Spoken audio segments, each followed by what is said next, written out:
o Renato vai conduzir a apresentação, né, pessoal? Mas, de acordo com o que o Renato falar, se alguém quiser dar uma contribuição sobre uma dica, uma coisa, eu acho que é muito legal, né, Renato? Perfeito, Léo. Eu montei uma apresentação aí. Eu tentei juntar algumas fotos que eu tenho, umas imagens da internet, e montar um material bem básico, mostrando um pouquinho da montagem, especialmente dos equipamentos eletrônicos, dos comandos, e para mostrar e desmistificar como você transforma ou deixa seu planador comum, o seu Tera, o Dr. Tar, com tudo funcionando bonitinho para poder participar das provas. Então, eu Ótimo. fui bem na parte básica e qualquer comentário, A ideia aqui, que nem o Marião já enfatizou, é bater mais papo sobre planador, sobre voo em térmica, sobre montagem, configuração. Então, manter o grupo aí unido e dividir o conhecimento. Isso aí. Vamos lá. Começando aí sobre a montagem de planadores, especialmente os F5J. Todo planador é planador, todos eles vão voar em algum tipo de lift, seja térmica, seja colina. E aqui eu coloquei o F5J porque alguns planadores mais sofisticados, que voam mais rápido, com mais lastro, talvez não possam usar alguns desses equipamentos e materiais que eu estou falando. Então, eu estou focado aqui mais em planadores que voam com carga lar baixa, os F5J, os mini térmicos, talvez os DLGs também, e o pessoal vai agregando informação.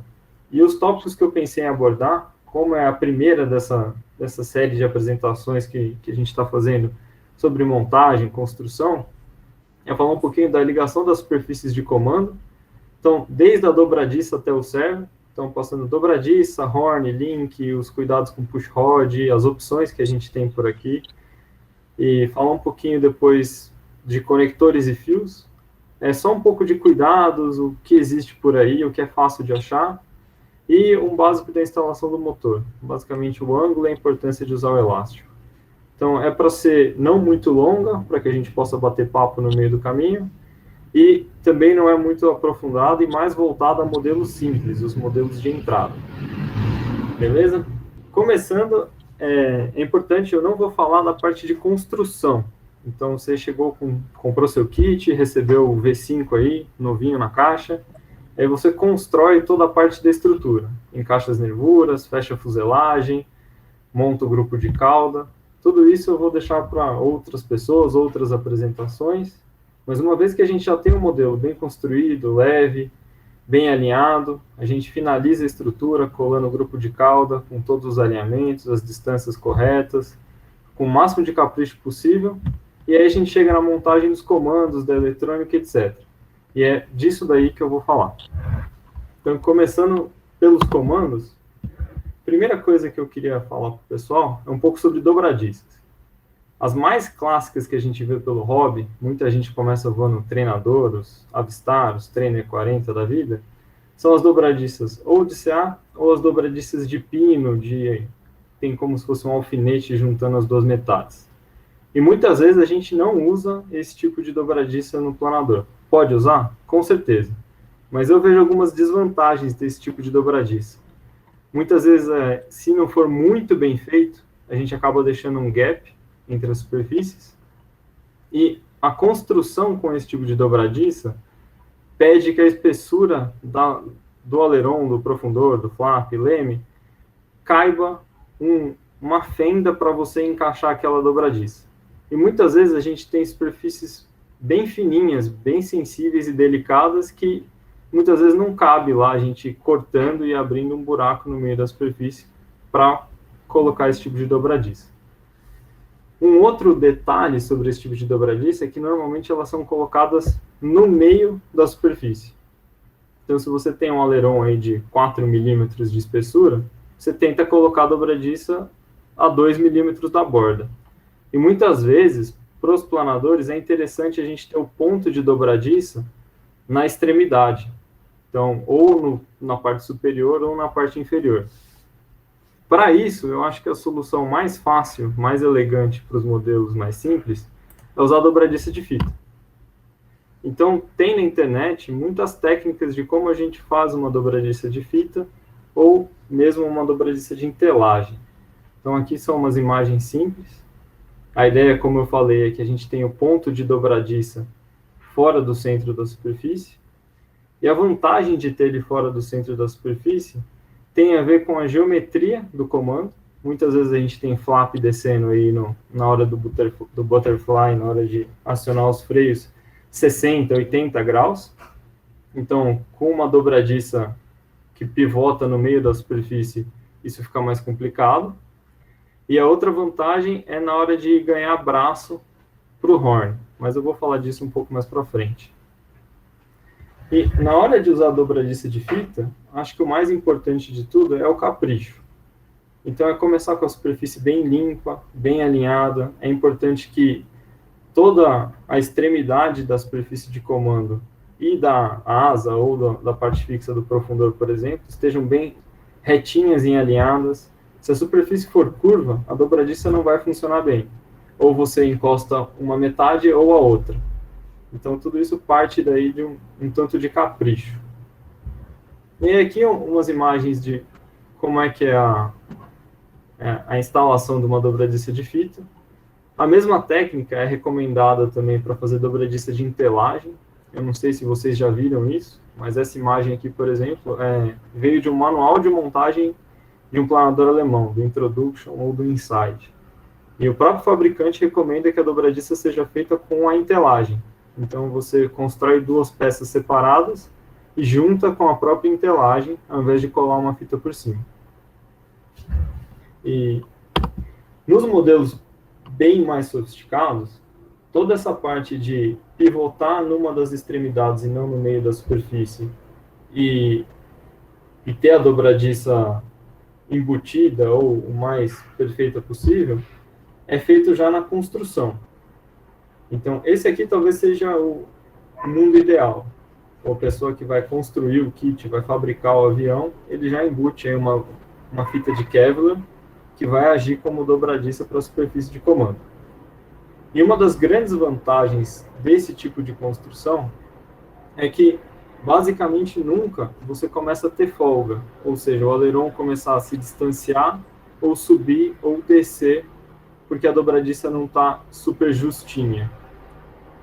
E aí eu queria passar para vocês uma técnica que você se aproxima bastante dessa dobradiça. As vantagens da dobradiça incorporada na construção são essas, que eu acabei de falar. A superfície ela sempre fica super justa e não se mexe, nem o aileron deslocando para cima e para baixo, nem às vezes ele indo para frente e para trás, que é o que acontece com dobradiças mal feitas, especialmente as de fita mal feitas.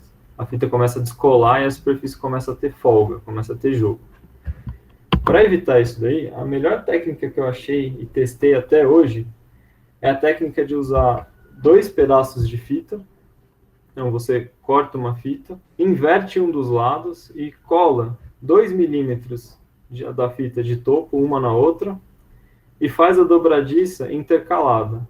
Em uma metade, você cola na superfície móvel, passa para o lado de lá e cola na parte fixa do comando. Logo ao lado, você faz uma dobradiça ao contrário. Você cola primeiro na parte fixa, inverte, coloca ela através da fenda da dobradiça e cola na parte móvel. Acho que a figurinha aqui é autoexplicativa, mas em um pedaço você tem a fita colada para baixo e em outro pedaço a fita colada para cima e vice-versa. Você vai alternando essa construção.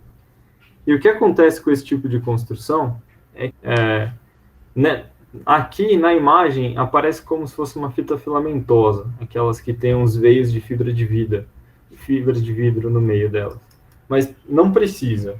Uma fita de embalagem de boa qualidade, na verdade, a melhor que você conseguir achar é o suficiente. Eu já fiz fita bastante decente com uma fita que é a Scott Ultra. Ele é um durex. Ele não tem a largura de fita de embalagem, ele tem a largura de durex aí de 10, 12 milímetros, e ele é um pouquinho mais grosso. E o que eu particularmente tenho, comprei em uma viagem, é fita da Tesa.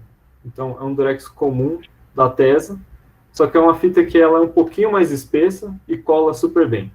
as dobradiças que eu fiz com esse tipo de durex não saíram nunca. E voltando na técnica, o que é importante dela é que as fitas vão estar sempre sendo tracionadas. Então, nesse tipo de montagem, se você tenta deslocar o aleirão ou para cima ou para baixo, você está sempre tentando esticar uma fita ou a outra. E se você puxa ele para trás, também você está tracionando as duas. Normalmente, para complementar, eu acabo correndo uma fita ao longo da dobradiça toda por cima desse conjunto que já está bem amarrado. Com isso, a gente tem o gap selado, não passa ar da parte de cima para a parte de baixo do profundor ou de qualquer outra superfície, de jeito nenhum. E é bastante duradouro, porque normalmente com os esforços, principalmente se você usa pull spring, usa algum tipo de mola,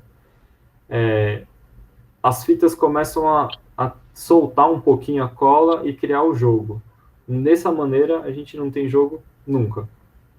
E a imagem aqui é bastante difícil de entender, mas basicamente é uma foto de um planador nosso que está com essa montagem. A gente consegue ver um contorno brilhante de fita aqui e não tem aqui embaixo. E aqui a gente vê na parte de trás, mas não tem nada à frente. Então mostra a alternância da fita sendo construída. E eu trouxe isso para vocês porque eu acho que é uma maneira bastante barata e bastante simples de fazer um produto de qualidade, um planador bastante bem acabado. Então a gente não precisa de equipamento sofisticado para ter um resultado satisfatório. Basicamente era isso que eu tinha para falar sobre fita, sobre dobradiças. Deixa eu dar uma olhada nas perguntas aqui. Tem mais alguma? Por baixo da entelagem? Não. Por cima? Não solta com o tempo? Usando uma fita de boa qualidade? Não. Tem essa tal de derm da 3M, Blend Derm da 3M. É muito boa, talvez difícil de achar. E lá fora é mais fácil, é um produto que você compra com facilidade e ela é bem elástica, essa fita. Eu já usei, mas não é minha preferida. Eu queria só, como experiência aí, Renato, eu fiz várias experiências aí de fita, muitos anos construindo. Hoje eu, assim, sou muito partidário à fita de monocoat mesmo. O primeiro exemplo que você usou lá do Inside. Além de você vedar, você tem a mesma cor do modelo, a fita com o sol, com o UV. Dependendo da qualidade de fita, ela pode ficar quebrada, né? Quebradiça, quer dizer. Então, assim, eu recomendo quem puder testar também o próprio monocoat, eu acho legal. É uma experiência muito boa que eu tive. Tá bom? Boa, Mariano. É isso aí, eu trouxe também essa opção. Não é minha preferida porque parte do princípio que você já vai entelar as peças juntas, o que pode ser um pouquinho mais complicado. Mas realmente tem a vantagem de a fita não envelhece, não amarela, o avião que fica muito tempo no sol começa a ter esse tipo de problema. Mas, Renato, eu faço, assim, só complementando, eu faço as peças separadas, depois eu passo uma fita de monocoat por baixo, com ferro, e depois a fita por cima. Né? Não faço uma entelagem só e depois a dobradiça. Entendi, você usa como se fosse durex. Como fosse o durex ao longo da peça. Então fica muito legal fácil também, de fazer. Hoje o monocoat está com uma boa qualidade, mesmo o Chinacoat tem usado bastante, aí o Chininha, mas vai bem, viu? Quem puder testar, testa, que é uma boa solução também. A do durex eu achei interessante essa possibilidade de você poder fazer um contra o outro. Eu não sabia dessa técnica. Obrigado por mostrar aí. Cara, essa é a melhor. É a mais confiável e fica muito bom.